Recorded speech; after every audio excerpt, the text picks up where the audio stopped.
حضرت بایزید بسطامی رحمۃ اللہ علیہ کے مبارک زمانے میں ایک فاحشہ عورت ایک سجے ہوئے بالا خانے پر رہتی تھی اور عیاش لوگ اس کے پاس آ کر راتیں گزارتے اور اپنا دین و دنیا برباد کرتے۔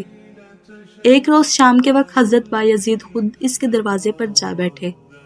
جو شخص بھی اوپر جانے کے لیے آتا آپ کو دیکھ کر واپس چلا جاتا، جس کی وجہ سے اس رات اس کے پاس کوئی نہ آیا۔ اس نے لونڈی سے اس کی وجہ پوچھی تو اس نے بتایا کہ آج تمہارے دروازے پر بایزید بیٹھے ہیں، جو بھی آتا ہے انہیں دیکھ کر پلٹ جاتا ہے۔ فاحشہ نے کہا کہ انہیں اوپر بلا لو۔ وہ انہیں اوپر لے آئی۔ فاحشہ نے کہا جناب کہاں آپ اور کہاں میں، آپ کا مجھ سے کیا کام ہے؟ فرمایا آج کی رات میں یہاں رہوں گا۔ بولی میری فیس 200 اشرفیاں ہیں۔ آپ نے 200 اشرفیاں جیب سے نکال کر دے دیں اور فرمایا اب جو میں چاہوں تجھے کرنا ہوگا۔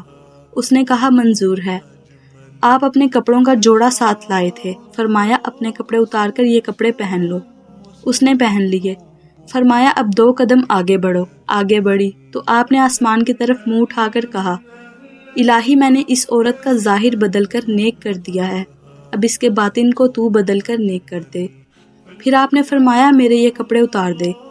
بولی معاذ اللہ اب میری طبیعت وہ نہیں رہی، میں نے بارگاہ الہی میں سچے دل سے توبہ کر لی ہے، مجھے فراق کے بعد وصال، غضب کے بعد رضا مل گئی ہے، میرے لیے دعا کرتے رہیے خدا مجھے استقامت دے۔ حضرت بایزید اسے چھوڑ کر چلے گئے اور اگلے سال اسے کعبہ شریف کا طواف کرتے پایا۔